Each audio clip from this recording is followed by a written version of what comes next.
चलिए सर, मुझे याद दिलाइए हमने कहाँ तक पढ़ा था लास्ट क्लास में।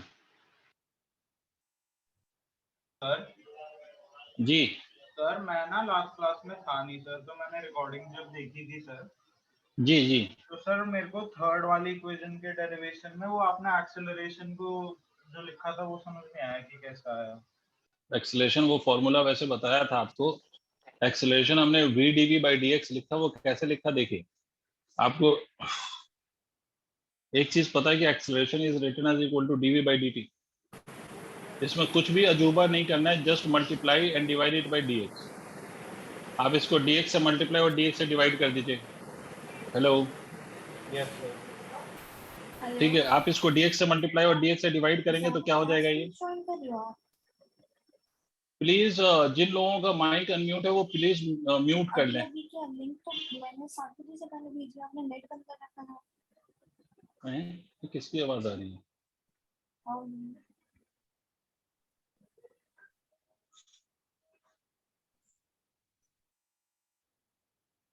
तो सब म्यूट है।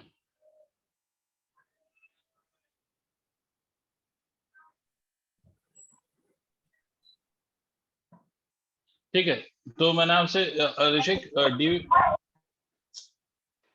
डीवी बाई dt को dx से मल्टीप्लाई और dx से डिवाइड कर लें, कोई इशू आपको? ठीक है, जब इसको आप मल्टीप्लाई डिवाइड कर दीजिएगा तो आप इसको ऐसे भी तो लिख सकते हो, dx by dt is equal to dv by dx। और dx by dt is what? dx by dt is nothing but the velocity. तो इसको आप लिख दीजिए, velocity multiplied by dv by dx। ये लिख दिया हमने एक्सेलरेशन। वैसे ही आपको बताया भी था कि एक्सेलरेशन अगर वेलोसिटी x के फॉर्म में है तो एक्सेलरेशन जो हम लिखेंगे that will be written as v dv by dx। याद करो। Yes sir. तो वही करा है बेटा।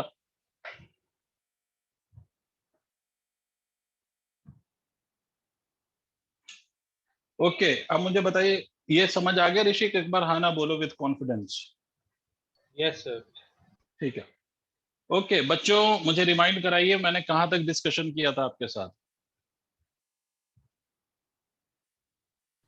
Derivation of equations of motions के बाद आपने कुछ वो सैंपल तो हो गया था, क्वेश्चंस वो हो गया था जहां तक मुझे याद है। इनफैक्ट हमने उसके बाद कुछ न्यूमेरिकल सॉल्व किया था जहां तक मुझे याद आ रहा है। Yes sir. ठीक है, उसके बाद हमने क्या किया है?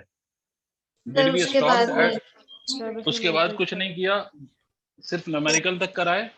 Yes sir. ठीक है, तो न्यूमेरिकल हमने किया था ऑन अ स्ट्रेट पाथ। अब इसमें लिखिए मोशन अंडर ग्रेविटी। टॉपिक डालिए मोशन अंडर ग्रेविटी।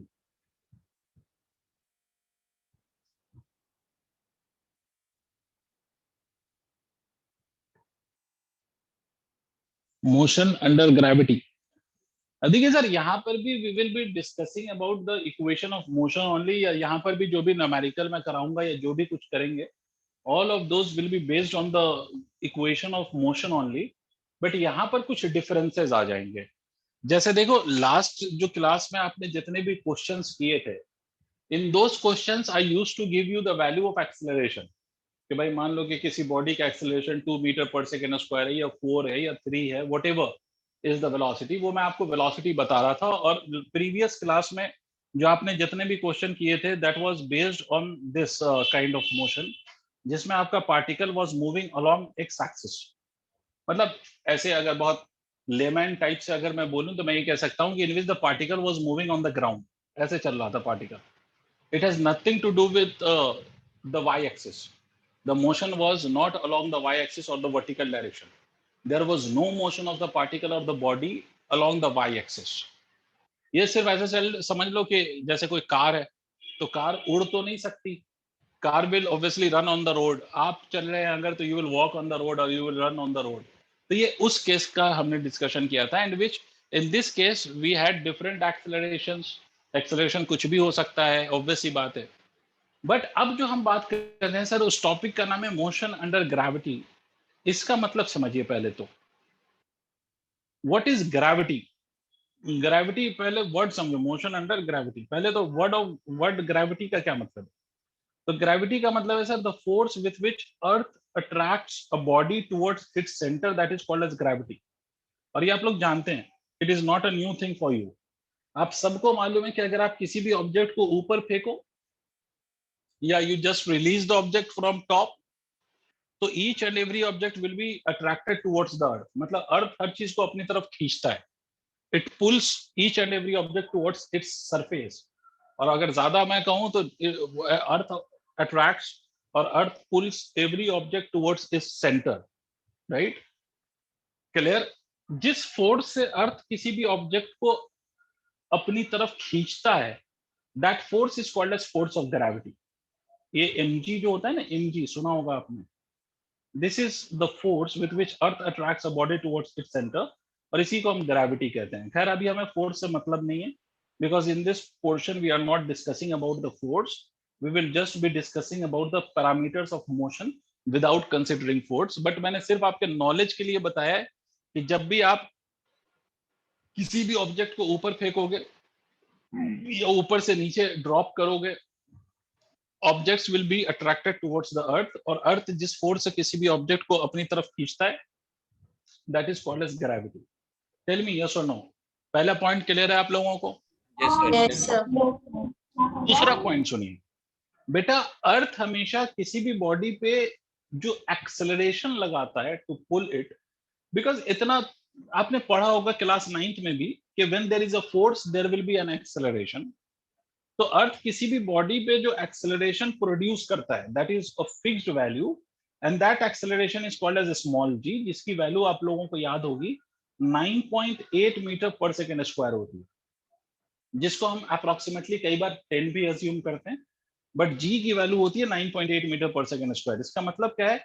इसका मतलब है earth attracts each body towards its surface और centre with a fixed acceleration of 9.8 metre पर सेकेंड स्क्वायर। और एक बात याद रखो, इस एक्सेलरेशन का कोई लेना देना मास ऑफ द ऑब्जेक्ट के साथ नहीं है। चाहे अर्थ एक छोटे से बॉल को अपनी तरफ अट्रैक्ट करे या एक बड़े से एरोप्लेन को अपनी तरफ अट्रैक्ट करे, in all of these situations acceleration जो प्रोड्यूस होगा बॉडी में, that will be equal to 9.8 metre पर सेकेंड स्क्वायर। तो ये फिक्स्ड एक्सेलरेशन। तो इसका मतलब मोशन अंडर ग्रेविटी के केस में एक बात फिक्स हो गई सर कि एक्सेलरेशन हमेशा कितना होगा, तो that will be equal to 9.8 metre पर सेकेंड स्क्वायर। और मोशन अंडर ग्रेविटी का क्या मतलब है? तो मोशन अंडर ग्रेविटी का मतलब ये है कि अगर आपने किसी भी ऑब्जेक्ट को ऐसे फेंका, आप नीचे से ऊपर फेंकिए या ऊपर से नीचे आए, सच दैट कि बॉडी पे सिर्फ और सिर्फ अर्थ का फोर्स एक्ट कर रहा हो या अर्थ का इफेक्ट एक्ट कर रहा हो, या आप ये कह लो कि सच दैट कि body is having an acceleration equal to small G, तो उस केस में उस सारे मोशन को हम क्या कहेंगे? उस सारे मोशन को हम कहेंगे motion under gravity. Is it clear? Tell me yes और no. Yes sir. Yes sir. अब देखिए बच्चों, इसका मतलब यहाँ पर एक्सेलरेशन फिक्स है सर। जो प्रीवियसली हम प्रीवियस क्लास में जो हमने क्वेश्चंस किए थे उसमें एक्सेलरेशन वाज नॉट फिक्स्ड, इसमें एक्सेलरेशन फिक्स्ड है, that will be equal to 9.8 metre per second square. यहां से हमने किसी बॉडी को फेंका, ये बॉडी ऊपर जाएगा जाएगा जाएगा जाएगा, और इसके बाद ये बॉडी ऊपर से नीचे आएगा आएगा आएगा, and it will hit back the ground. ठीक है, अगर आप नीचे से ऊपर फेंकते हैं, हमेशा याद रखो बॉडी रिटर्न होता है। जब भी आप ऊपर फेंकते हो, आपने देखा होगा बॉडी कुछ हाइट तक जाने के बाद नीचे आती है, तो body returns towards its initial position after some height. जिस हाइट से वो नीचे आती है, जहां से उसका मोशन रिवर्स होता है, उस पॉइंट पे उसकी फाइनल वेलोसिटी ऑलवेज जीरो होती है, याद रखिए, और होनी भी चाहिए। आपने बॉडी को ऊपर फेंका, तो ऊपर अगर आपने बॉडी को फेंका तो उसकी वेलोसिटी डिक्रीज होगी। सोच के देखो, आपने बॉडी को फेंका ऊपर है और अर्थ किधर खींच रहा है, अर्थ किधर बुला रहा है उसको नीचे, तो बॉडी जा रही है ऊपर और उसको कोई नीचे खींच रहा है अर्थ, तो वेलोसिटी डिक्रीज होगी ना, बिकॉज आप सोचिए कि वेलोसिटी ऊपर है और अर्थ इस पे फोर्स लगा रहा है नीचे, तो velocity and force are opposite to each other. तो इस केस में पार्टिकल विल रिटार्ड, उसमें रिटार्डेशन होगा, उसकी वेलोसिटी डिक्रीज होगी और फाइनली एक पॉइंट पे जाके जीरो हो जाएगी, जहां पर उसकी जी। सर मुझे पूछना था, अगर हम शुरू में बॉल को एग्जैक्टली जितनी ग्रेविटी है नीचे उतनी स्पीड से ऊपर थ्रो करें तो क्या कैसे एक्ट करेगी? ग्रेविटी और स्पीड दो अलग चीजें हैं बेटा। नहीं सर, मतलब ग्रेविटी जो एक्सेलरेशन करेंगे हम बॉडी का अगर ऊपर परपेंडिकुलर, वो हम 9.8 फिक्स कर दें और वो अर्थ का भी सेम है, तो सर मतलब क्या बॉडी एक ही जगह रहेगी? नहीं, देखो जब दो फोर्सेस इक्वल होते हैं तो उस केस में दो पॉसिबिलिटी है, या तो बॉडी चले ही नहीं, या फिर बॉडी चलेगी तो कांस्टेंट वेलोसिटी से चलेगी। मतलब आप ये कहना चाह रहे हो कि इस बॉडी पे जो अर्थ फोर्स लगा रहा है, मान लो earth is applying a force of 10 newton let us say, और आप ये कहना चाह रहे हैं कि आपने भी 10 न्यूटन का फोर्स लगा दिया, तो इसमें दो पॉसिबल केसेस हो सकते हैं। And what are those possible cases? एक पॉसिबिलिटी तो ये है कि दोनों फोर्सेस इक्वल एंड ऑपोजिट हैं, तो इस बॉडी पे लगने वाला नेट फोर्स जीरो हो जाएगा। तो जब नेट फोर्स जीरो हो जाएगा तो बॉडी चलेगी ही नहीं, एक पॉसिबिलिटी है। क्लियर है? Yes right. यस। अब दूसरी बात समझ, अगर मैं आपसे कहूं कि मैंने फोर्स लगाया वो 10 एग्जैक्टली 10 नहीं है बट अप्रोक्सीमेटली 10 है। फॉर एग्जांपल मैंने फोर्स लगाया 10.000000000000000001, तो अप्रोक्सीमेटली मैं कह सकता हूं कि ऊपर वाला फोर्स और नीचे वाला फोर्स अभी भी 10 माना जाएगा। बोलो हाँ कि ना? यस अप्रोक्सीमेटली ये ऊपर वाला फोर्स इज ग्रेटर देन नीचे वाला, तो अप्रोक्सीमेटली दोनों 10 है, बट ये बॉडी ऊपर जाएगी या नहीं जाएगी? बिल्कुल जाएगी। इन दोनों का डिफरेंस कितना होगा? Almost zero. इसका मतलब है कि इस केस में हम कहेंगे कि एक्सेलरेशन ऑलमोस्ट जीरो है या एग्जैक्टली जीरो मान लो, बट बॉडी मूव करेगी। समझ रहे हैं? Yes sir. बट सर अगर हम ठीक है। डॉट सेम ले लें, इतना इतना भी एरर हो रहा हो एकदम डॉट सेम ले लोगे तो बॉडी मूव ही नहीं करेगी, सीधी बात।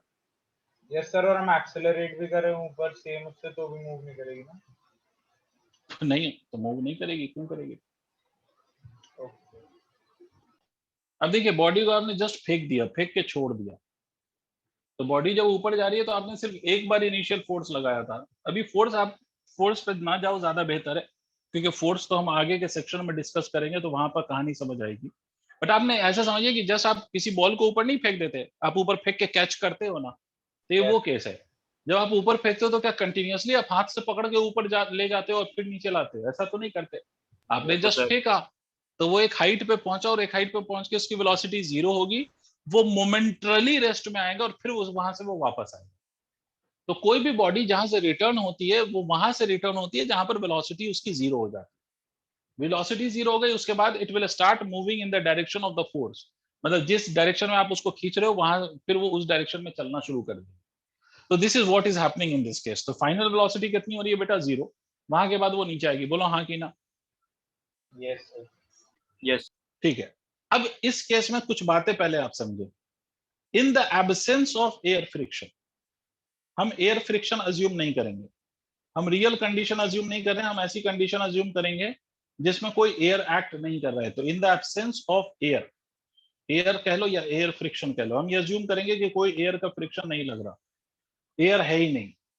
इस केस में हमेशा कुछ कुछ चीजें आप याद रखिएगा। जितना टाइम बॉडी को ऊपर जाने में लगेगा, the same time body will take to reach the ground. जितना टाइम ऊपर जाने में लगेगा, मान लो ये टाइम अगर मैं T1 कह रहा हूं और ये वाला टाइम T2 कह रहा हूं, T से टाइम को रिप्रेजेंट कर रहा हूं, हाइट को नहीं। तो याद रखिएगा in the absence of air T1 is equal to T2। Clear है? पहला पॉइंट। ये सब प्रूफ करेंगे हम अभी थोड़ी देर में, बट पहले सुन लें। In the absence of air T1 is equal to T2। कोई दिक्कत? बट प्रोवाइडेड कि एयर नहीं होना चाहिए। अगर एयर होगा तो फिर ये ऊपर जाने का टाइम और नीचे आने का टाइम सेम नहीं होता है। But as long as you don't have air in present, तो आपका ऊपर जाने का टाइम नीचे आने का टाइम सेम होगा। दूसरा point, velocity with which body और particle thrown upwards with the same velocity, body will hit the ground। जिस वेलोसिटी से आपने पार्टिकल को ऊपर फेंका है उसी वेलोसिटी से वापस बॉडी ग्राउंड को हिट करेगी। बट ये दोनों कंडीशन मैं बार बार कह रहा हूं तभी है जब एयर का कोई फ्रिक्शन नहीं है। तो सर अगर एयर का फ्रिक्शन होगा तो फिर वो केसेस बदल जाएंगे, फिर तो इक्वेशन ऑफ मोशन भी वैलिड नहीं रहेगा। तो वो तो आगे का डिस्कशन है। बट अभी इस बात को समझिए कि as long as you don't have any air present, तो उस केस में जितना टाइम बॉडी को ऊपर जाने में लगेगा, the same time it will take to reach the ground back. जितनी वेलोसिटी से आपने फेंका, it will hit back the ground with the same velocity. ठीक है, कोई एक्सटर्नल फोर्स इन्वॉल्व नहीं होना चाहिए, कुछ नहीं, nothing is involve, only the effect of gravity is involve. इसीलिए इसका नाम है मोशन अंडर ग्रेविटी। समझ आई बात? Only one effect is there. Space की अगर हम बात करें कॉस्टू वाइला, तो स्पेस का मतलब होता है वेयर देयर इज नो जी। तो स्मॉल जी जहां पर है ही नहीं, वहां पर खींचेगा कौन? तो स्पेस में ये कहानी नहीं है।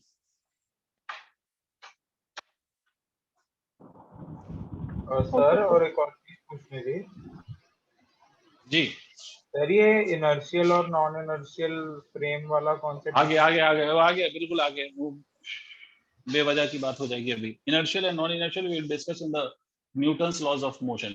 इनर्शियल फ्रेम हम उसको कहते हैं जिसमें लॉज ऑफ मोशन एप्लीकेबल हो, और इन नॉन इनर्शियल उसको कहते हैं जिसमें लॉज ऑफ मोशन एप्लीकेबल नहीं हो।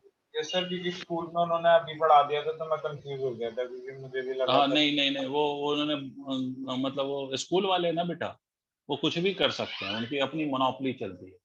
रेफरेंस फ्रेम को डिफाइन करना, मतलब मोशन वाले चैप्टर में रेफरेंस फ्रेम हम डिफाइन कर सकते हैं, बट हम ये डिफाइन नहीं कर पाएंगे कि इनर्शियल नॉन इनर्शियल क्या है, क्योंकि हमें लॉज ऑफ मोशन की बात लॉज ऑफ मोशन में करनी है।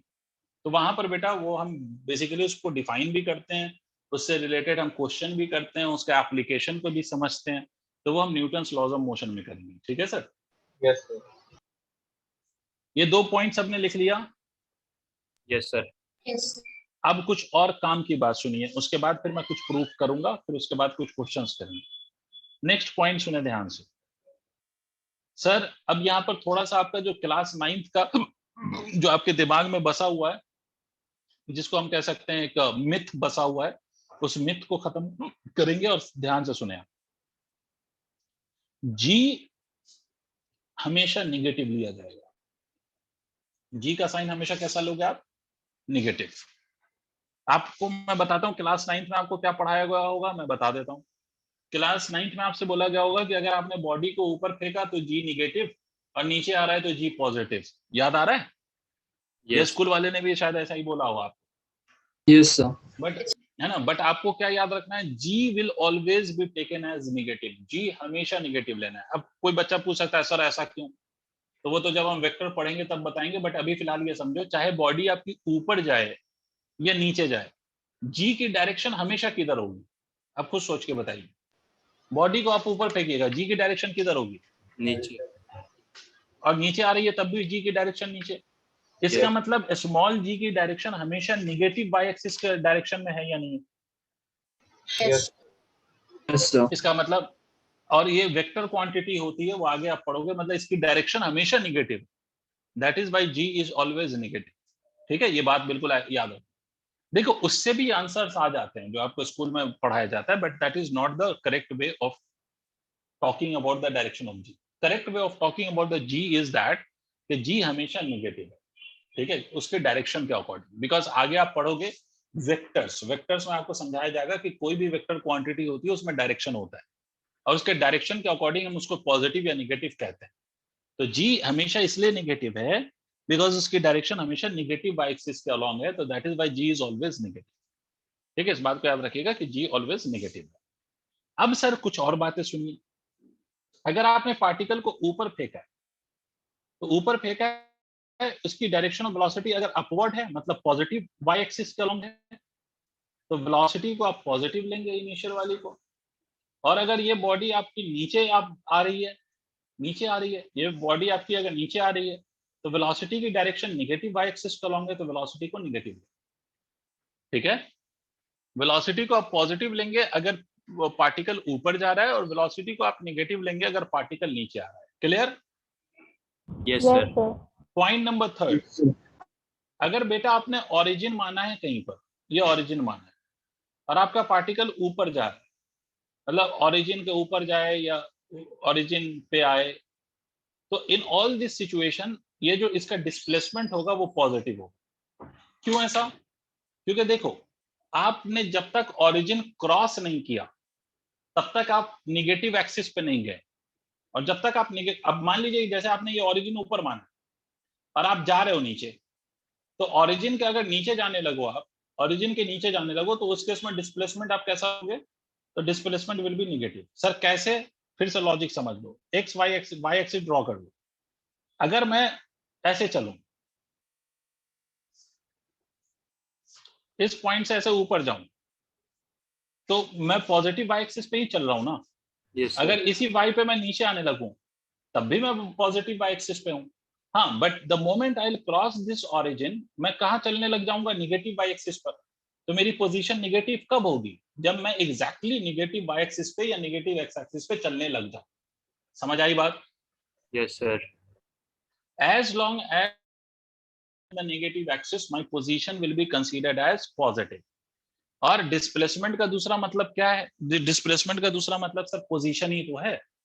तो पोजीशन अगर आपकी निगेटिव है, वो तब होगी जब आप निगेटिव एक्सिस पे हैं।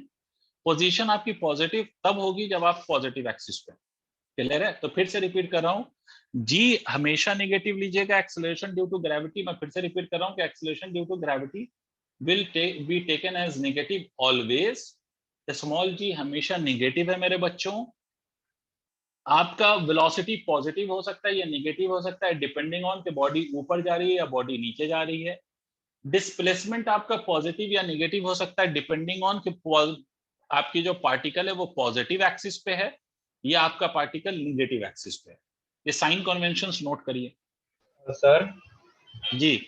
सर तो जैसे हम बॉल ऊपर फेंकते हैं तो डिस्प्लेसमेंट हम दोनों केस में पॉजिटिव ही लेंगे ना, ऊपर या नीचे में। बिल्कुल बिल्कुल बिल्कुल, ऊपर से ग्राउंड आया, ग्राउंड पे आपने अपना ओरिजिन लिया है, तो ऊपर जाए या ऊपर से नीचे आए, displacement is positive. Yes sir. और जैसे सर अगर कोई जमीन खोदते हुए नीचे जा रहा हाँ, है, जमीन खोद दे, अब खोद के नीचे जाए और आपने रेफरेंस ग्राउंड पे लिया हुआ है, तब फिर नीचे जाने वाला डिस्प्लेसमेंट आप निगेटिव कहेंगे। Okay sir. इसको नोट करिए साइंस को।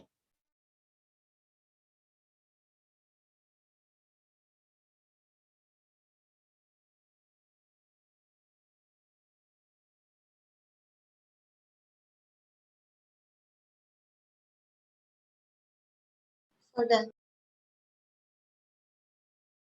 Sir, done. ठीक है, चलिए आगे बढ़ते हैं। अब मैं कुछ प्रूव कर रहा हूँ जिससे आपको मेथड भी समझ में आएगा कैसे सॉल्व करते हैं। जैसे मान लीजिए यहां से आपने ये बॉडी लिया, इस बॉडी को ऊपर फेंका, और बॉडी को ऊपर फेंकिएगा तो एक पॉइंट पे जाके उसकी फाइनल वेलोसिटी कितनी हो जाएगी, 0। अब अगर हमसे कोई पूछ ले कि what is the time after which velocity will become 0 if the particle is throne with a velocity u, या आपसे ये भी कह सकता है कितनी देर के बाद it will reach to the highest point. तो हाईएस्ट पॉइंट पे पहुंचने का मतलब ये हुआ कि फाइनल वेलोसिटी शुड बी 0, है ना? यही तो मतलब हुआ। एट हाईएस्ट पॉइंट, अगर आप हाईएस्ट पॉइंट पे पहुंचे हो, एट हाईएस्ट पॉइंट आपकी जो फाइनल वेलोसिटी है that will be equal to 0। सीधी सी बात है। तो कितने टाइम के बाद आप इस हाईएस्ट पॉइंट पे पहुंचेंगे, अगर वो टाइम आपको निकालना हो, तो how will you calculate the value of time? तो आप ये इक्वेशन यूज कर सकते हो, v is equal to u plus of kt वाली।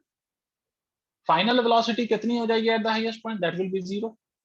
ठीक है, तो 0 इज इक्वल टू यू, और a कितना है, तो मैंने आपसे बोला है कि a is equal to g, and g में भी कैसा साइन लेना है, हमेशा minus sign multiplied by t।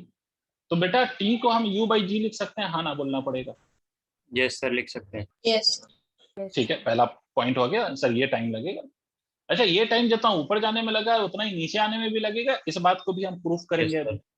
ठीक है, ये तो हो गया टाइम सिर्फ जाने का।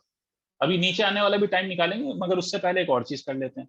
अगर मुझसे इसमें कोई पूछ ले कितना हाइट ऊपर गया, अच्छा ये सब रटना नहीं है, ये सब सिर्फ समझाने के लिए बता रहा हूँ, जिससे आपको ये भी पता चल रहा है कि इक्वेशन हम कैसे लगाएंगे। ये सब याद मत करना, जरूरी नहीं है कि रटो तुम कि टाइम ऊपर जाने का यू बाई जी रटते रहो, जरूरी नहीं है। याद रह जाए तो अच्छी बात, नहीं याद रहे कोई प्रॉब्लम नहीं। अच्छा, ऊपर जाने का टाइम तो पता चल गया, हाइट निकालना हो तो ये इक्वेशन यूज कर सकते हैं क्या sir, v square is equal to u square plus of 2a, Yes, sir. है ना? फाइनल वेलोसिटी फिर से कितनी, तो हमें पता है कि सर हाईएस्ट पॉइंट पे final velocity should become equal to 0। तो ये हो गया 0। इनिशियल वेलोसिटी हमसे अगर u बोला है तो ये minus of 2 into g into height h। Minus क्यों आया, क्योंकि g हमेशा निगेटिव लेना है।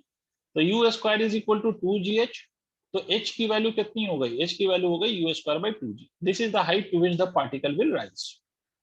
ठीक है, ये तो हो गया सर, ये दूसरा पॉइंट समझ में आ गया।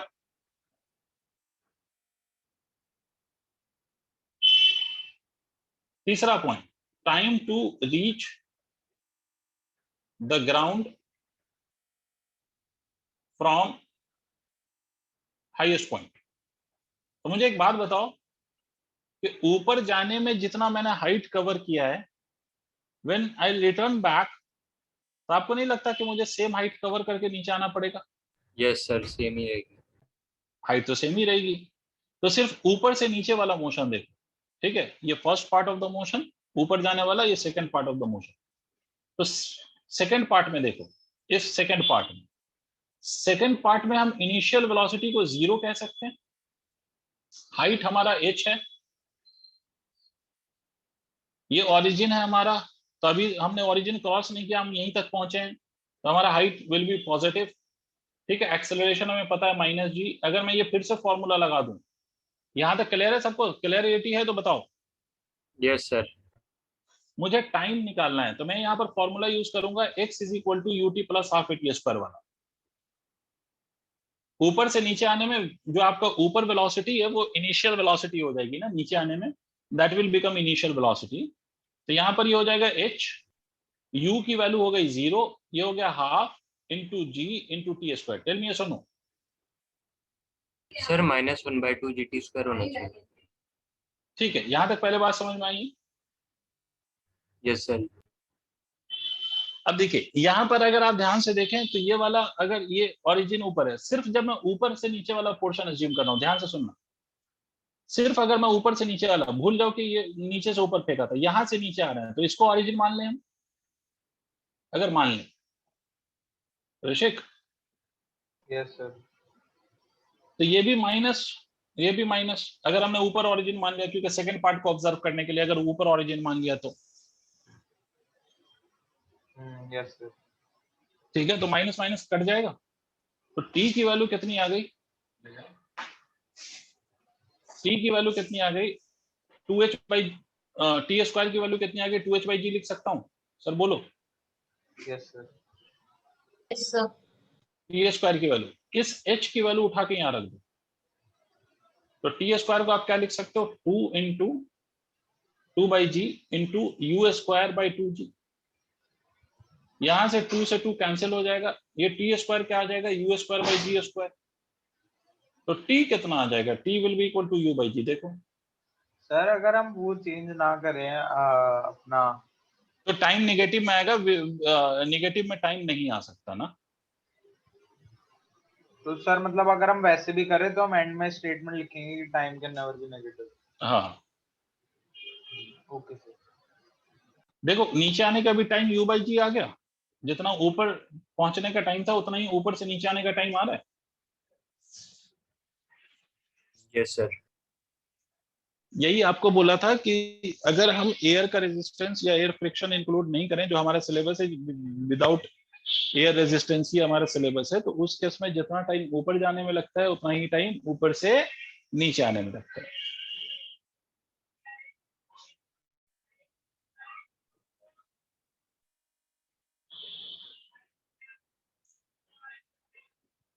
ये नोट करिए, एक और चीज प्रूफ करता हूं।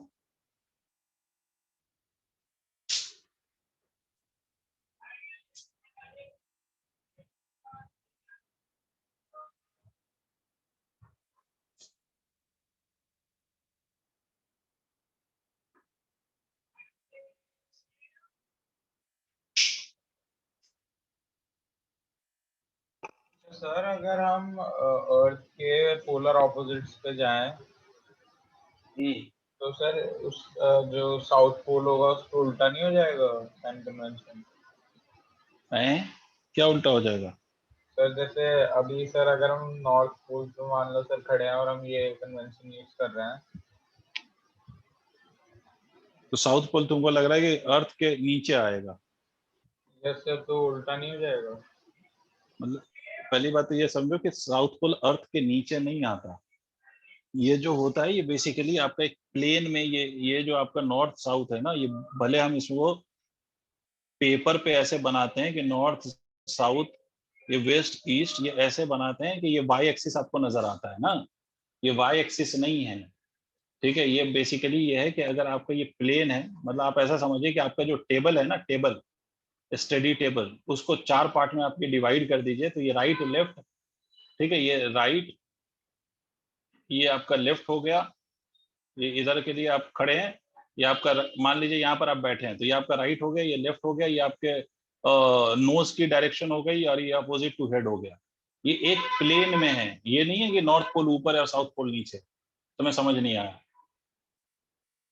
नहीं सर। हाँ, बहुत बढ़िया सर। रुको, इसी का वीडियो यहाँ से ऑन करूँ।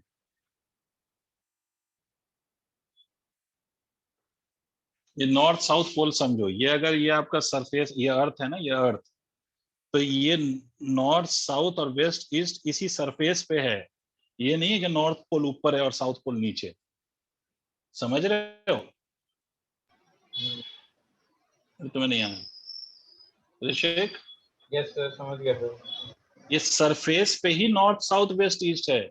वो जब हम बनाते हैं ना कॉपी कलम लेके, तो वो बेसिकली हम 3D में तो डायग्राम बना नहीं रहे हैं, तो इसलिए वो नॉर्थ वाई एक्सिस के अलोंग दिखाई दे जाता है, और बच्चा कंफ्यूज रहता है कि ऊपर है और साउथ पोल नीचे। ऐसा नहीं है, ठीक है। Yes sir. ऊपर नीचे अगर कर दोगे तो वो अलग डायमेंशन बनता है, वो डायमेंशन अलग है। खैर, ये सबने नोट कर लिया यहाँ तक?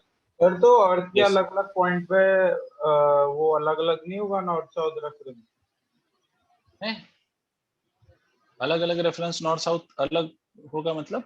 सर जैसे हम प्लेन लेते हैं ना सर, हम्म, तो सर प्लेन, लेकिन सर अर्थ स्फेरिकल है, तो सर उस पे तो कितने भाई तुम भी अजीब बात कर रहे हो। अर्थ स्फेरिकल है, बट अर्थ का साइज इतना ज्यादा है। अर्थ बेसिकली स्फेरिकल भी नहीं है, अर्थ बेसिकली जियोइड है। एलिप्टिकल शेप का है ना, एलिप्टिकल शेप का है, वो स्फेयर भी नहीं है। तो अर्थ का वो साइज अगर आप देखें, आप अगर वैसे देखा जाए तो आप जब चलते हैं तो क्या आप नीचे से ऊपर चलते हैं या बिल्कुल फ्लैट सरफेस ही पे चल रहे होते हैं? तो फ्लैट ही होता है। बात खत्म हो गई। अर्थ का साइज इतना ज्यादा है कि उसके कंपैरिजन में उसका जो कर्व है उसको हम काउंट ही नहीं कर रहे होते।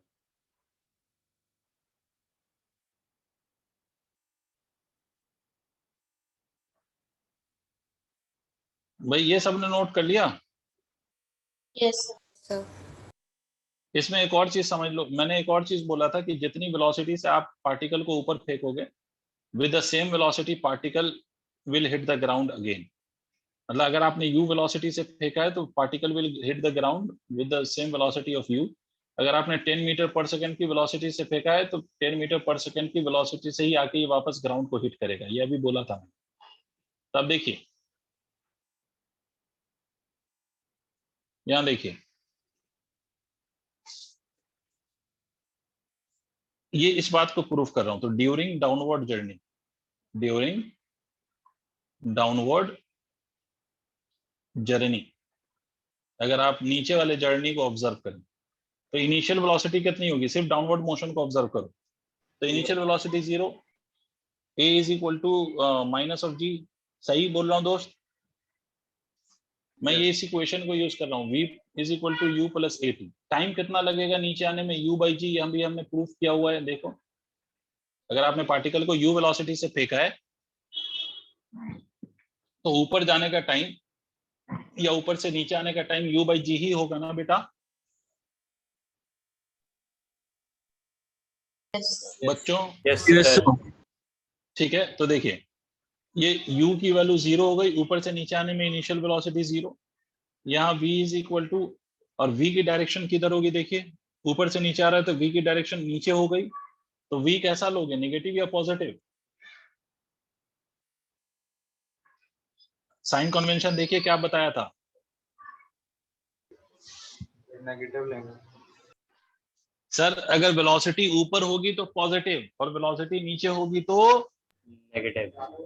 नेगेटिव। तो minus g multiplied by time, time की जगह हम लिख सकते हैं u बाई जी। ये कैंसिल हो गया तो v is equal to u आ गया या नहीं आ गया? देखो, Yes, इसका sir. मतलब इस पॉइंट पे जो फाइनल वेलोसिटी है वो एग्जैक्टली इनिशियल वेलोसिटी के बराबर आ गया। तो इसका मतलब सारे पॉइंट्स प्रूफ हो गए। मैं फिर से समराइज कर देता हूँ इसको। मैंने आपसे बोला कि जितना टाइम ऊपर जाने में लगेगा the same time it will required to reach the ground again.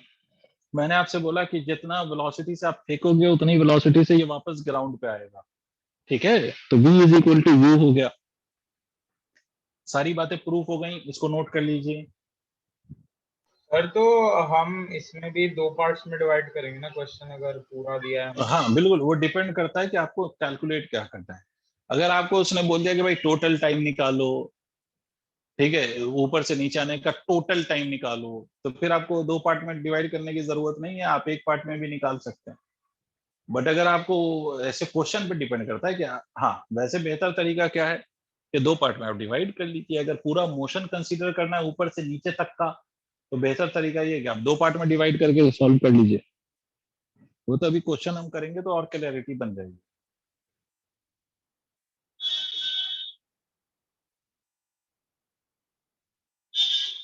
हो गया बच्चों? सर और जो v में आपने नेगेटिव लगाया वो डायरेक्शन, तो सर हमारी वो मैग्नीट्यूड तो पॉजिटिव रहेगा ना, वो सिर्फ डायरेक्शन। मैग्नीट्यूड वाइज तो it is positive always, but we are writing negative और positive sign according to the direction. Yes sir. Sir तो origin we have taken as the highest point. जी,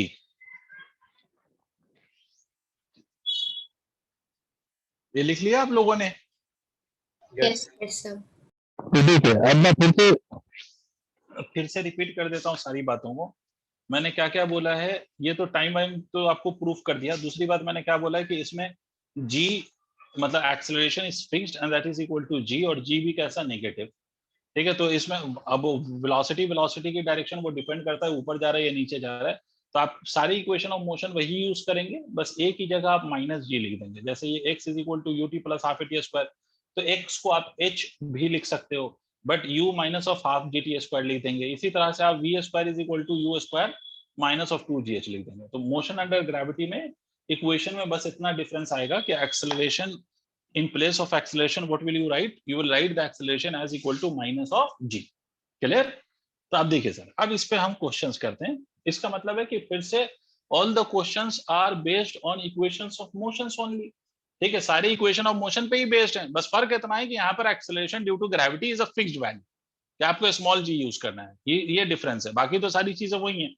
तो चलिए सर देखते हैं पहला क्वेश्चन। ठीक है, जैसे आपसे बोला गया कि सर यहाँ पे मैं खड़ा हूं, ये एक बिल्डिंग है और इसके टॉप पे अपन खड़े हैं और यहाँ से we are throwing an object. ये हमने कोई ऑब्जेक्ट यहाँ से थ्रो कर दिया and this object lands on the ground. ठीक है, ये वापस ये ग्राउंड पे आके गिरा है, बिल्डिंग पे नहीं गिरा है। आपने बिल्डिंग के कोने से फेंका है, वो ग्राउंड पे जाके हिट कर रहा है। बात समझ में आ रही है? आपने मान लीजिए कि पार्टिकल को फेंका with a velocity of 20 meter पर सेकेंड, और आपसे क्वेश्चन में बोला जा रहा है कि particle throne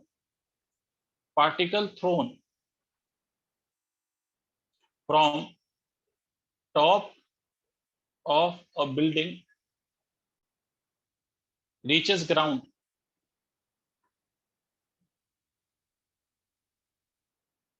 after 4 seconds। Question है आपका, find height of the building. Building की हाइट बतानी है, you have to find out the height of the building. Building की हाइट बतानी है। आपने यहाँ से फेंका, ये आके कहाँ गिरा? ग्राउंड पे गिरा। आपको बताना है कि बिल्डिंग की हाइट कितनी है। आपने फेंका यहाँ से, आपने फेंका यहाँ से, आपको बताना है बिल्डिंग की हाइट कितनी है। कर पाओगे? विल यू ट्राई और should I solve? Sir we can try. Sir try कर लेंगे। ट्राई, ठीक है, ट्राई कीजिए।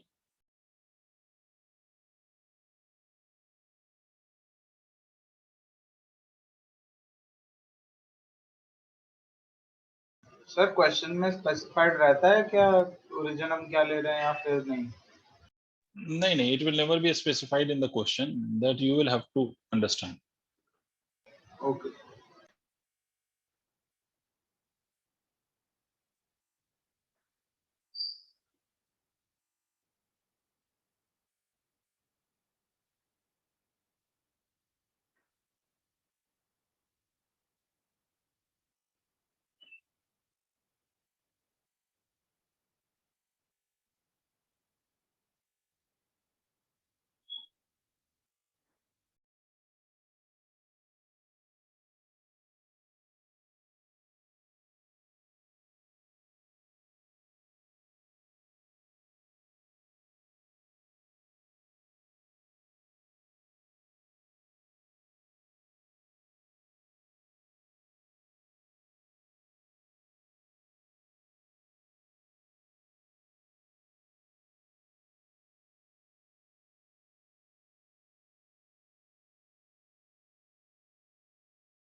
चलिए सर, क्या सोचा आप लोगों ने?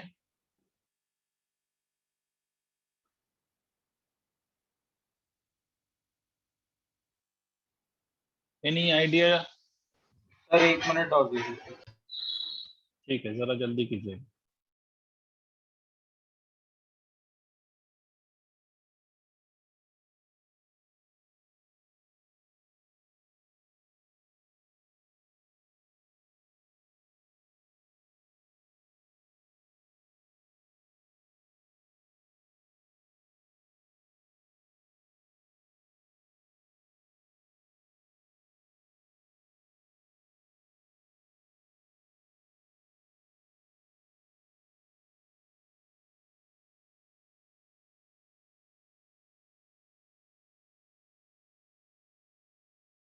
सर ग्रेविटी अभी के लिए 10 ले लें?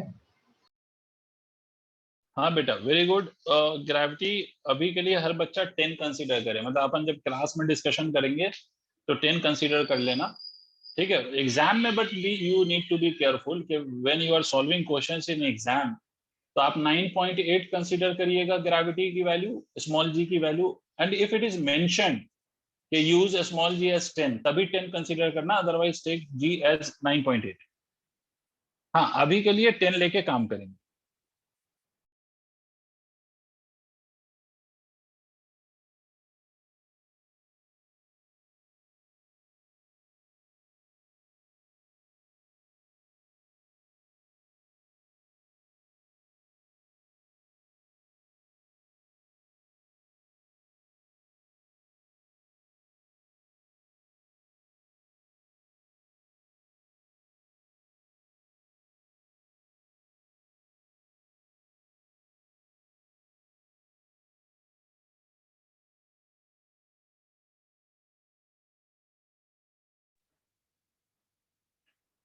हुआ?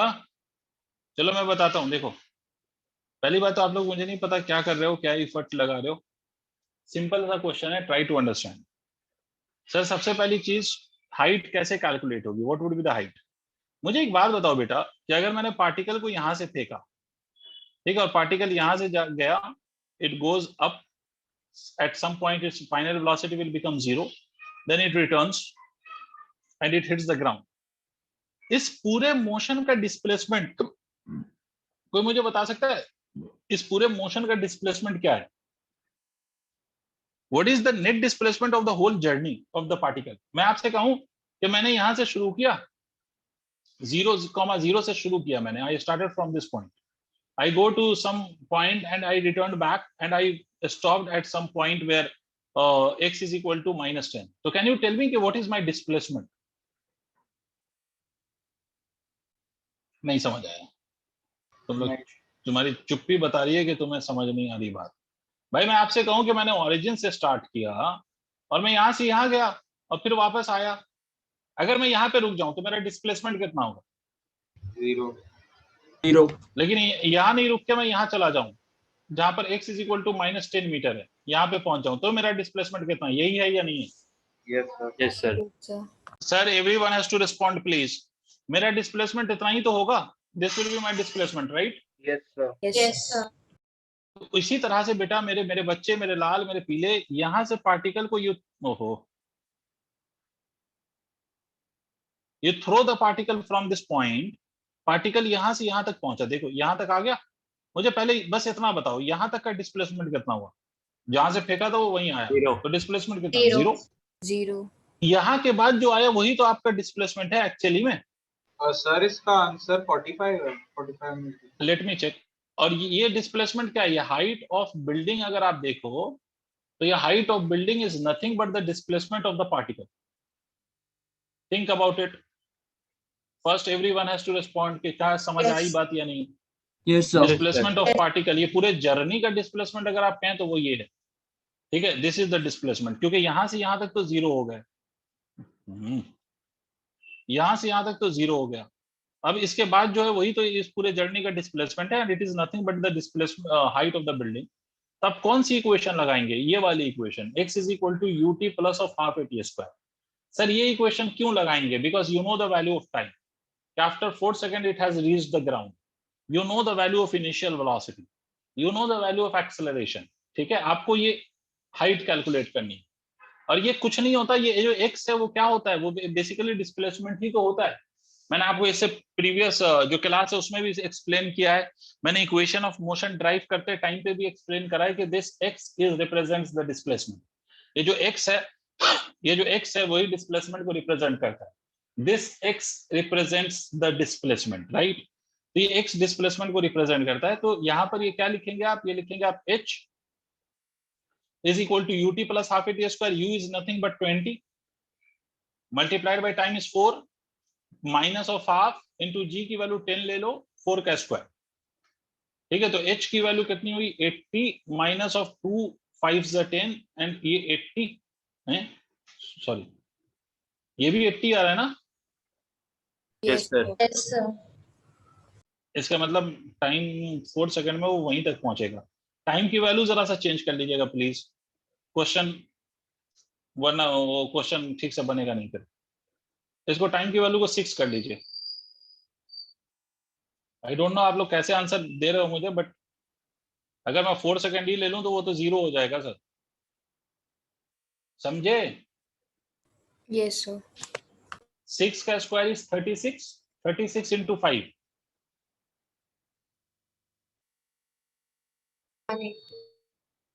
180 और 160 180.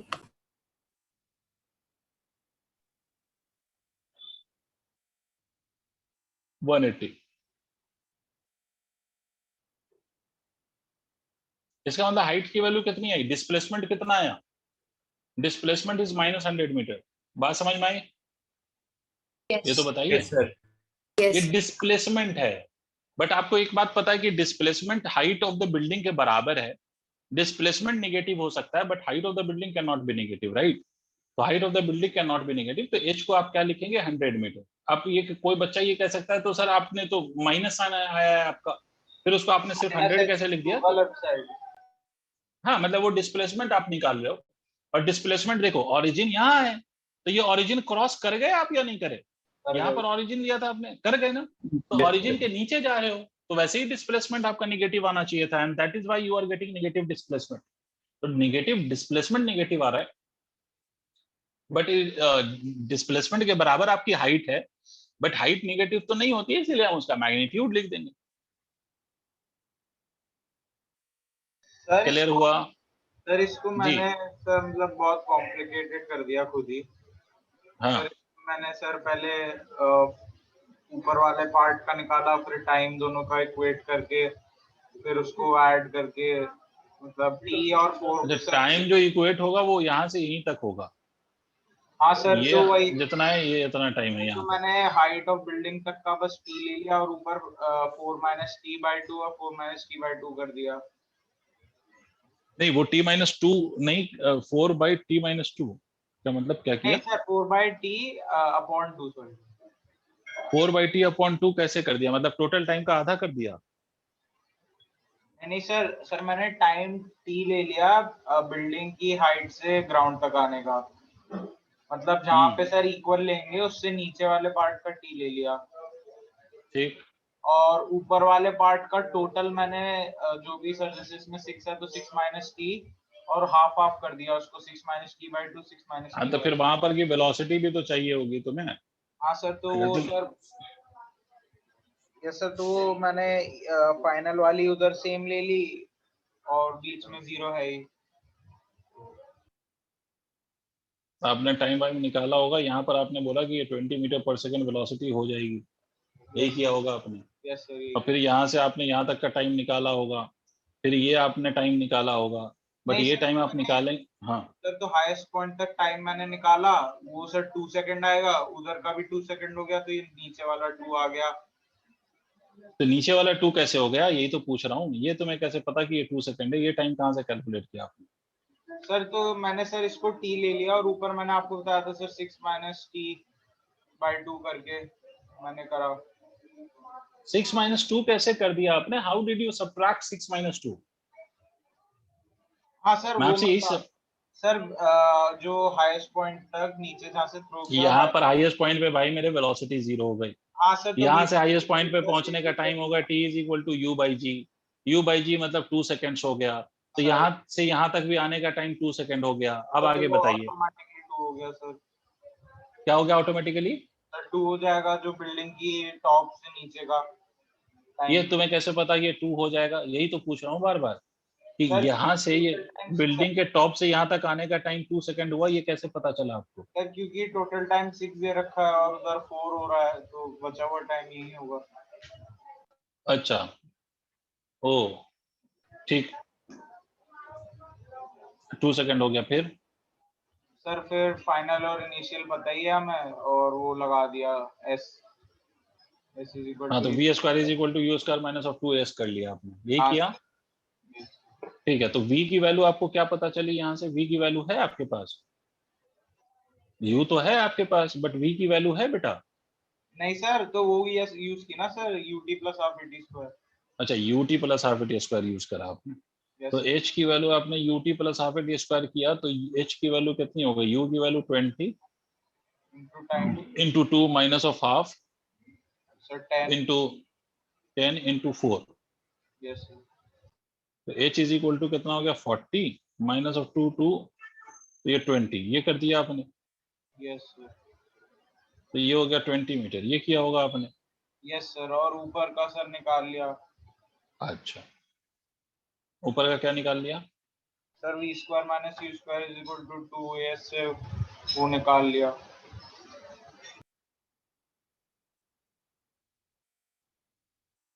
ये स्क्वायर माइनस यू स्क्वायर से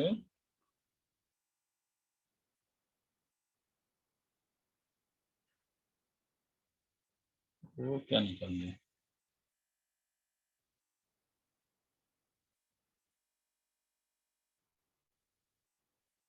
तो वेलोसिटी तो वैसे नेगेटिव होगी, तो 40 होगा। क्या निकाला तुमने? फिर फर्दर क्या निकाला? सर फिर सर वही सर फर्स्ट वाले में जहाँ से थ्रो किया टिल हाईएस्ट पॉइंट मैंने वो निकाली जो हाइट होगी, और वो उसी को ऐड कर दिया जो मेरा वो आया अभी सर नहीं, तो 20। फिर वो ऐड क्यों होगा? Why you need to add that then? अच्छा हाँ यस भाई यही तो बिल्डिंग की हाइट है, अगर तो फिर से ऐड क्यों करोगे आप? हाँ यस सर यस। है ना, मगर ये इसमें इससे आंसर आ नहीं रहा, मेरा ये आंसर आ रहा है, इसमें कुछ दिक्कत आ रही है, देखिएगा उसको फिर से कैलकुलेशन करके। हाँ सर वैसे बताइए। मेथड ये लगाया जा सकता है, it's a lengthy method, but you can apply this method, this lengthy process can be applied, but देखना कि कहाँ पर क्या कुछ चीज मिस हो रही है, आंसर ये आएगा। Yes sir. सर एक यही और क्वेश्चन पे आते हैं। हाँ जी बताइए। यस, ये वाला जो मेथड जो मैंने करा है वो तो this is the simplest method, कि उसमें आपको पूरा जबरदस्ती के कैलकुलेशंस नहीं करने पड़ेंगे, बट यस जो आप बता रहे हो that can also be a way to calculate, but उस पर देखना पड़ेगा बैठ के कि कहाँ पर क्या गलती हो रही है। Yes sir. ठीक है, वो ये नहीं कह रहा हूं मैं कि your process is wrong, your process is quite lengthy but it is not wrong. ठीक है, यस सर। ठीक है, नेक्स्ट क्वेश्चन। सर आपसे क्वेश्चन दूसरा सुनिए बच्चों, मेरे लाल, आपको बोला कि यहाँ से पार्टिकल को फेंका with velocity of 20 meter per second. कितनी वेलोसिटी से फेंका है बच्चों? 20 मीटर पर सेकंड की वेलोसिटी से। ठीक है, कोई दिक्कत? आपको पूछा जा रहा है क्वेश्चन में कि आपको बताना है कि after what time it will reach to a height of, याद रखो वर्ड मैं बोल रहा हूं, after what time it will reach to a height of 15 meter. ये नहीं बोला मैंने मैक्सिमम हाइट, मैंने ये नहीं बोला मैक्सिमम हाइट। इसमें दो क्वेश्चंस, दो पार्ट सॉल्व करके बताओ तुम। वो पार्टिकल को फेंका 20 मीटर पर सेकंड, आपका पहला पार्ट है क्वेश्चन का, calculate calculate maximum height, calculate maximum height to which particle will reach, particle will reach, ये पहला पार्ट है क्वेश्चन का, ये पहला पार्ट है कि पार्टिकल कितने मैक्सिमम हाइट तक जाएगा। और दूसरा पार्ट इस क्वेश्चन का क्या है? दूसरा पार्ट इस क्वेश्चन का है calculate the time after which it will be at will be at height of 15 meter. ये कितने टाइम के बाद it will be at height of 15 meter. ये दो पार्ट है क्वेश्चन का। पहले तो मैक्सिमम हाइट कैलकुलेट करो। एक बात मैं सबको बता दूं, 20, वेरी गुड। मैक्सिमम हाइट का बेसिक मतलब यही होता है कि मैक्सिमम हाइट जब भी बोला जाए तो फाइनल वेलोसिटी 0। वेरी गुड, आप लोगों का जो आंसर आ रहा है 20 meter, I think it's correct. देखो कैसे, अगर हमें मैक्सिमम हाइट लाना है तो v is equal to u plus 80 आंख बंद करके यूज करना है, ठीक है। v final velocity it will become 0। Initial velocity कितनी है 20 minus of 10 multiplied by t। t की वैल्यू कितनी सर, हमें सॉरी हमें मैक्सिमम हाइट चाहिए ना, ये मैं क्या कर, मैक्सिमम हाइट चाहिए ना, मैं टाइम क्यों निकाल रहा हूँ। V square is equal to u square plus of 2h। कोई दिक्कत? No sir.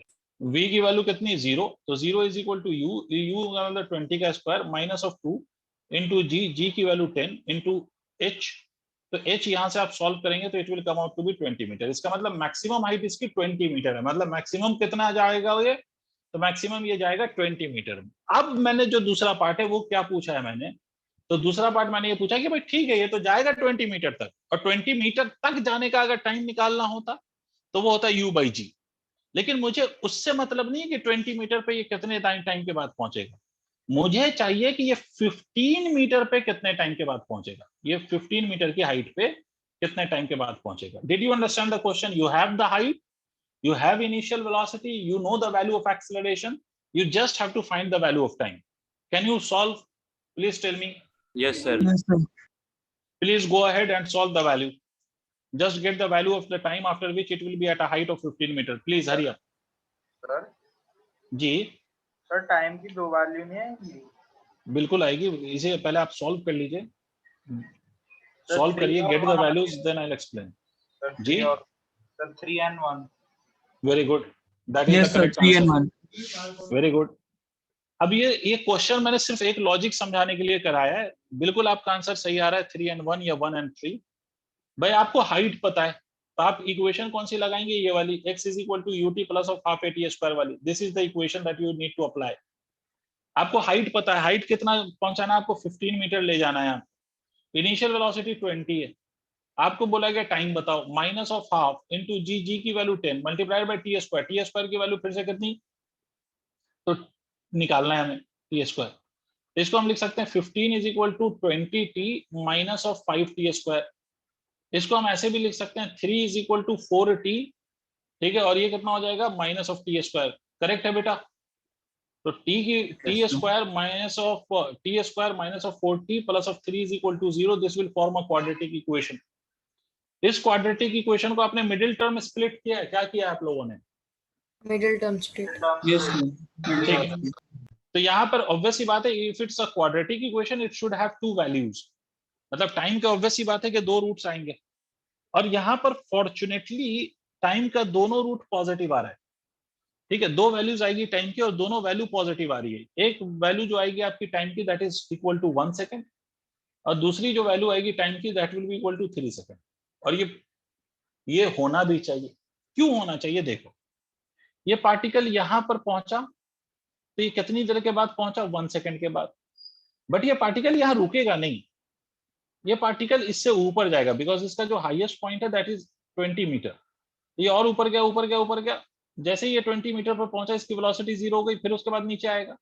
तो नीचे आएगा तो फिर से उस पॉइंट को क्रॉस करेगा ना, 15 मीटर की हाइट को फिर से क्रॉस करेगा। तो इसका मतलब है it is crossing the same height of 15 metre twice, एक जाते हुए में और एक आते हुए में। नहीं आया?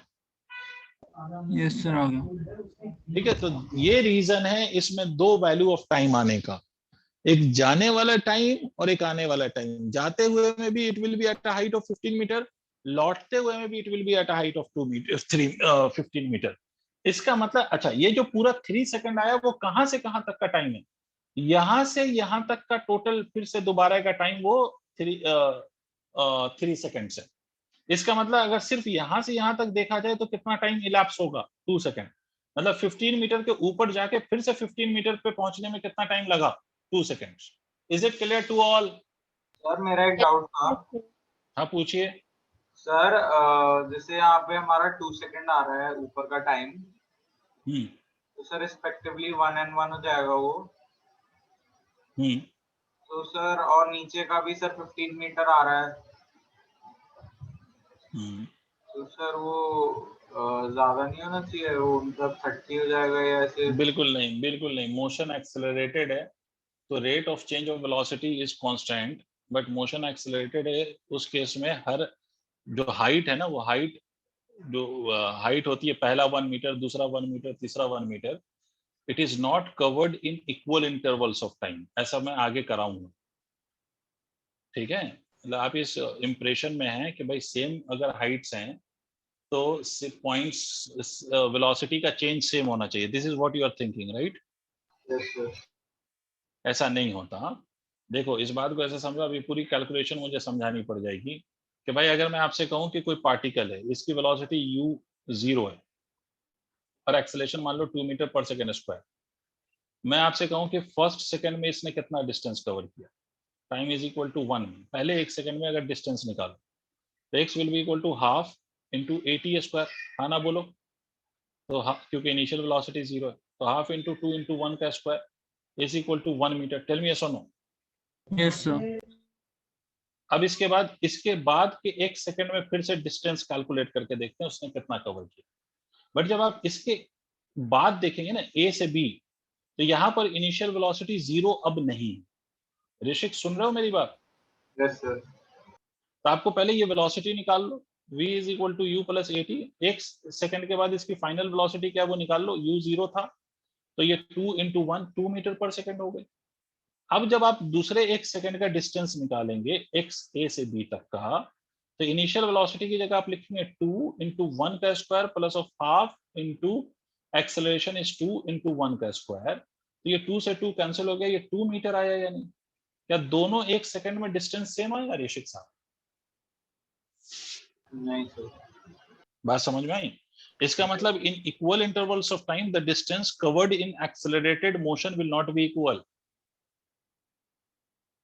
एक्चुअली में अगर मैं आपसे बात करूं तो in equal intervals of time the distance travelled in equal intervals of time x1 is to x2 is to x3 and so on is equal to क्या होता है, तो इज इक्वल टू 1 का स्क्वायर इज इक्वल टू 2 का square and so on, इस तरह से आता है। समझ में आई बात? Yes sir.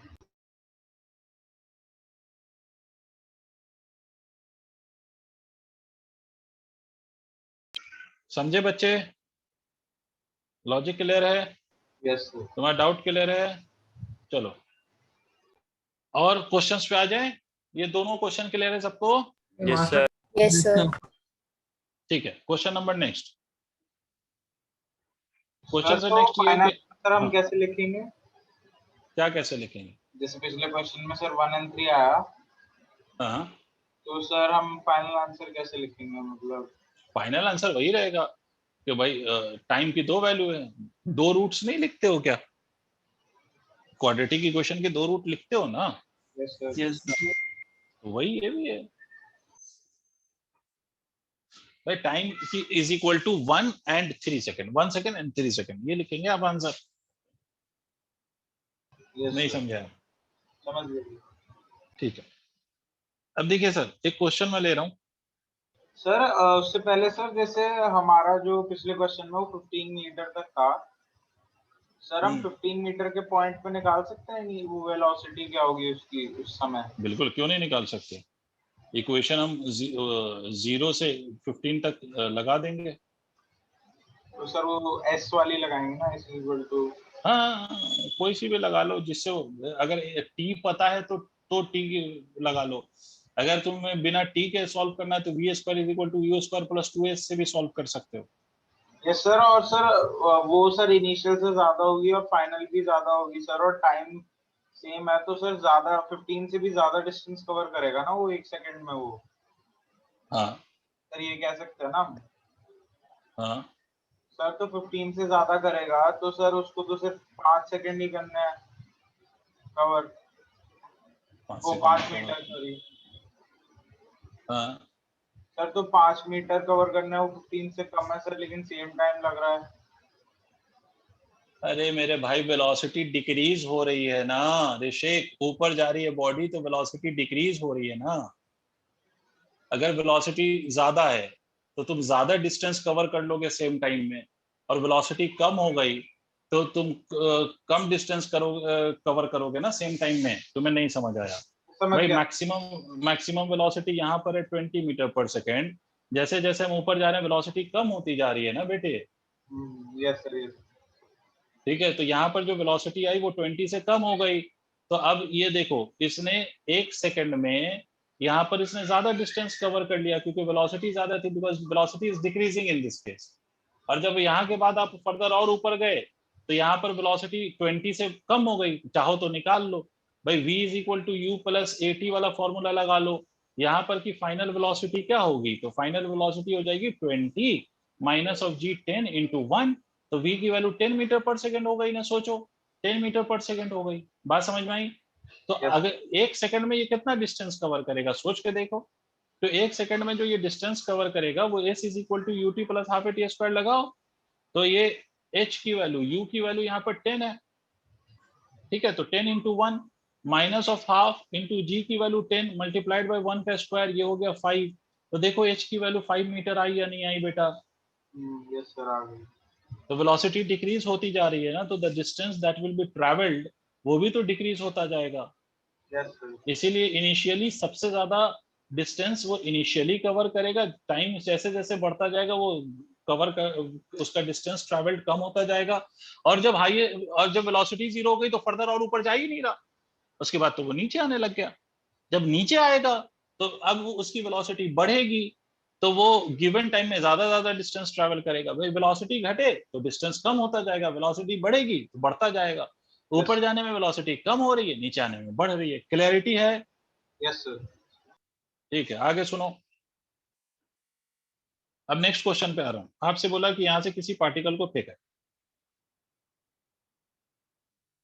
ठीक है। आपको बोला कि यहां से आपने किसी पार्टिकल को फेंका, और पार्टिकल को आपने फेंका है मान लीजिए कुछ वेलोसिटी v नॉट से, ठीक है। आपने पार्टिकल को फेंका with the velocity of v not. आपको बताना है at half of the maximum height find the velocity of particle at half of the maximum height। Maximum height के हाफ पे हमें वेलोसिटी कैलकुलेट करनी है। अब ये क्वेश्चन मैं इनिशियल वी नॉट है, ओके। और इसके अलावा कोई इंफॉर्मेशन नहीं है। हाँ, जी तो आपको पता ही है, एक्सेलरेशन की वैल्यू तो जी होनी है, ये तो आपको ऑलरेडी पता है कि acceleration is equal to g, इसमें कोई शक वाली बात नहीं है। इनिशियल वेलोसिटी आपको वी नॉट दिया और आपसे कह रहा है half of the maximum height पे what will be the value of the velocity. तो आप देखो, इस क्वेश्चन में पहले तो हमें ये पता करना पड़ेगा कि what is the maximum height of this question in this question. समझ आई बात? इसकी मैक्सिमम हाइट कितनी है वो पता करना पड़ेगा। क्यों पता करना पड़ेगा? क्योंकि बेटा हम ये सिर्फ नहीं कह सकते कि हम हाइट को h मान लें और हाफ कैलकुलेट, हाफ पे बात करें। समझे? Yes sir. क्यों नहीं कर सकते हम? The reason is very obvious. इसलिए नहीं कर सकते क्योंकि हमारा हाइट अननोन है। तो हम सिर्फ ये नहीं कह सकते भाई हाइट को h मान लेंगे और आधे पे निकाल लेंगे। हमें हाइट चाहिए होगा in terms of given value, और गिवन क्या है? Initial velocity. भाई सारे बच्चे सुन रहे हो? सारे बच्चों? Yes sir. तो देखो, एक बात तो क्लियर है कि हमें मैक्सिमम हाइट निकाल लो पहले। तो ये पूरा हाइट कितना है वो निकाल लो, ये पूरा हाइट निकाल लो। और हमें पता है कि at maximum height final velocity is always 0। ठीक है, तो क्या लिखेंगे आप? पहले ये इक्वेशन यूज करिए, v square is equal to u square plus of 2a, ये वाली इक्वेशन। तो फाइनल वेलोसिटी सर 0 होनी है। u इज वी नॉट का square minus of 2 into g into h. तो h की वैल्यू कितनी आ गई? V not square by 2g। Is it clear? हाँ ना बोलो। Yes sir. Yes, sir. ठीक है, तो इसका हाफ ऑफ मैक्सिमम हाइट का क्या मतलब हुआ? हाफ ऑफ मैक्सिमम हाइट का मतलब क्या हुआ?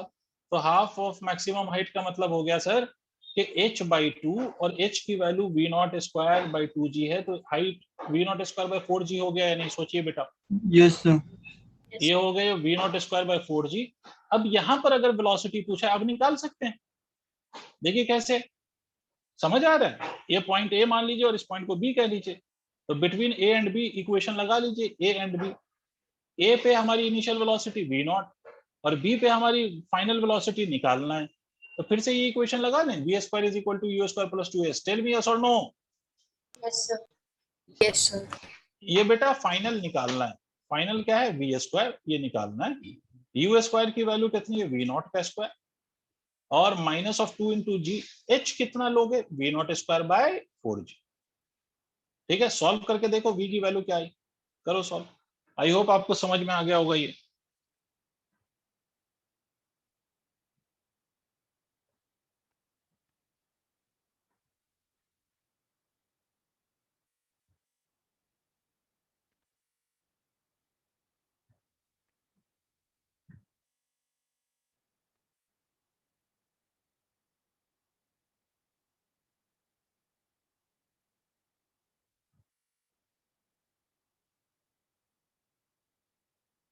सॉल्व करके देखिए कितना आया।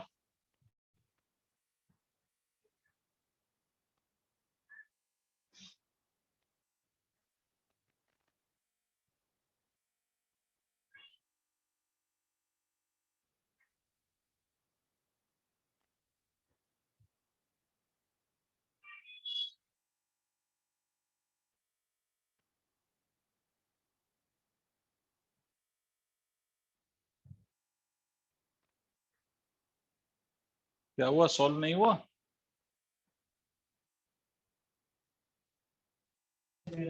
Sir, 20 V naught square minus V naught square upon 20. 20? How did you get that 20 bhai? It is v naught का square divided by 4g. It is not the whole of a square, right? ये g तो Yes, g sir. से cancel हो गया. How are you getting 20? Sir, v naught u square square मानने के plus बाद Under v root naught V square naught by square 2 by आ जाएगा ये. yes sir तो ये ये आ कितना आ रहा है। जाएगा? ये आ जाएगा v naught square by 2. ठीक है, ये v स्क्वायर की वैल्यू आएगी, sorry v naught square by 2, ये v स्क्वायर की वैल्यू आ गई। तो Yes, v की वैल्यू कितनी आ जाएगी? v naught by root 2 आ जाएगी। ठीक है, sir. ये 20 कहाँ से आ गया था? हाँ जी सर बताइए, बताइए सर। नहीं कुछ नहीं। क्या हुआ ऋषिक? सर मुझे ये समझ नहीं आया था कि ये कैसे हुआ। क्या क्या कैसे? Sir between a and B.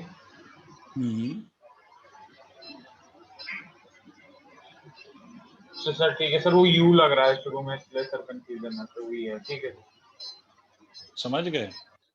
हाँ सर समझ गया। ठीक है, ये सबको क्लियर हो गया भाई बच्चों? यस सर हो गया। Yes, sir. एक और ऐसा क्वेश्चन दे रहा Yes, हूँ। sir. ठीक है, एक और ऐसा क्वेश्चन देखिए, एक और ऐसा क्वेश्चन करिए, फिर इसको नेक्स्ट क्लास में इस पे एक और वैरायटी पर डिस्कशन करके ये वाला सेक्शन निपट जाएगा हमारा। तो देखिए एक और ऐसा क्वेश्चन सुनिए। आपसे बोला कि the maximum height reached by a particle is h। ठीक है, क्वेश्चन में आपसे बोला जा रहा है कि यहाँ से एक पार्टिकल को हमने फेंका है, किस वेलोसिटी से फेंका है? That velocity is not given. आपसे कहा जा रहा है कि maximum height reached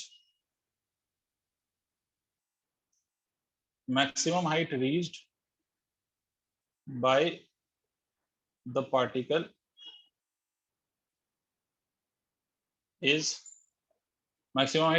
particle is let's say h। Question है कि फाइंड द वेलोसिटी या नहीं, find the height at which velocity will become half of initial velocity। velocity will become half of initial velocity। समझ में आई बात? मतलब कितने height पे आपकी जो फाइनल वेलोसिटी है वो इनिशियल वेलोसिटी का हाफ हो जाएगी। समझे? क्योंकि ऊपर जा रही है ऊपर जा रहा है आपका पार्टिकल या बॉडी जो भी कह लो, तो इसकी वेलोसिटी डिक्रीज होगी। डिक्रीज होते होते किस हाइट पे इसकी वेलोसिटी हाफ हो जाएगी to that of the initial velocity. और आपको क्वेश्चन में मेंशन क्या है? तो क्वेश्चन में आपको हाइट मेंशन है, इनिशियल वेलोसिटी गिवन नहीं है, आपको हाइट गिवन है कि कितना हाइट तक पार्टिकल जा रहा है। पहले बताओ क्वेश्चन समझ आ गया आप लोगों को? Yes, sir. आप लोग Yes, sir. क्वेश्चन नोट करिए, फिर हम सॉल्व करते हैं। क्वेश्चन नोट कर लीजिए जल्दी से। सर एक बार इसको पुट करें। हाँ, तो खुद अगर करना चाहते हो तो करो, मगर इसमें एक हिंट याद रखो कि इनिशियल वेलोसिटी गिवन नहीं है, तो आंसर जो आएगा फाइनल वाला वो h के टर्म्स में ही आएगा। ठीक है, यस सर। करो।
सर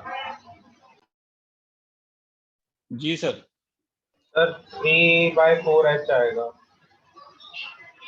शायद सही कह रहे हो तुम, शायद सही कह रहे हो। खैर चलो मैं भी देख लेता हूँ। सर पहली बात तो ये समझिए कि यहाँ पर आपको इनिशियल वेलोसिटी की वैल्यू नहीं पता है, पहली बात तो क्या पता ही नहीं है। बच्चों पता है क्या initial velocity? No sir. No sir, नहीं पता है। अच्छा, एक बात तो क्लियर है कि ये मैक्सिमम हाइट है, तो मुझे बच्चों आप लोग बताइए मैक्सिमम हाइट पे फाइनल वेलोसिटी बताइए। सर 0। 0. 0। मान लो इस पॉइंट को मैं ए कह लेता हूँ और इस पॉइंट को let me call this as b. तो मैं इनिशियल वेलोसिटी फाइंड करूंगा, इनिशियल वेलोसिटी पहले फाइंड करूंगा between a and b. I will first find the initial velocity. तो इनिशियल वेलोसिटी फाइंड करने के लिए I will be using this equation v square is equal to u square plus of 2s वाला। तो final 0 हो जाएगा, u हमें निकालना है माइनस ऑफ 2gh। तो यू स्क्वायर की वैल्यू कितनी आ गई? 2gh। ठीक है, ये आ गया। अब हमारा क्वेश्चन क्या है? क्वेश्चन हमसे ये कहता है कि भाई आप ये बताइए कि कहां पर इसकी वेलोसिटी हाफ हो जाएगी। मतलब अगर ये इनिशियल वेलोसिटी u है तो कितने हाइट पे, ये हाइट h डैश कह लेता हूं मैं, ये कितना होगा जहां पर ये फाइनल वेलोसिटी u/2 हो जाएगी। Did you understand the question? Everyone has to speak please, this is the last question for today. Yes sir. तो ये कितने हाइट पे हाफ हो जाएगा? तो फिर से इक्वेशन लगा दो, इस पॉइंट को c कह लो मान लो। तो बिटवीन ए एंड सी, कौन सा रॉकेट साइंस है सर? ए और सी के बीच में फिर से इक्वेशन लगाइए। तो बिटवीन ए एंड सी आप क्या लिखेंगे? ए पॉइंट पे आपकी इनिशियल वेलोसिटी पता है आपको, फाइनल वेलोसिटी कितना आपको करना है? u/2 करना है। तो आप क्या लिखेंगे? u/2 का स्क्वायर। देखो मतलब again I am using this equation v square is equal to u square plus of 2as। Final velocity कितना करना है? u/2 का स्क्वायर करना है आपको। इनिशियल u स्क्वायर है minus of 2g into height चाहिए आपको। हाइट कितनी है? यही हमारा क्वेश्चन है, उसको हमने h डैश माना है। तो इसको मैं ऐसे भी लिख सकता हूँ 2gh dash is equal to u square minus of u square by 4। लिख सकता हूँ बच्चों? यस सर, बच्चों sir 2gh dash is equal to 3u square by 4। तो इसको मैं ऐसे भी लिख सकता हूँ 2gh dash is equal to 3/4 और यू स्क्वायर की वैल्यू वहां सब्स्टिट्यूट कर दो। यू स्क्वायर कितना था? 2gh। तो ये 2g वाला पोर्शन, ये 2g वाला पोर्शन कैंसिल हो जाएगा, तो h डैश की वैल्यू कितनी आ गई? 3h/4। देखिए अगर आप सबको समझ में आ गया हो तो। सर मैंने इसमें बस जी की वैल्यू पुट करके सॉल्व किया है, बाकी सब सेम है। ठीक है, कोई नहीं।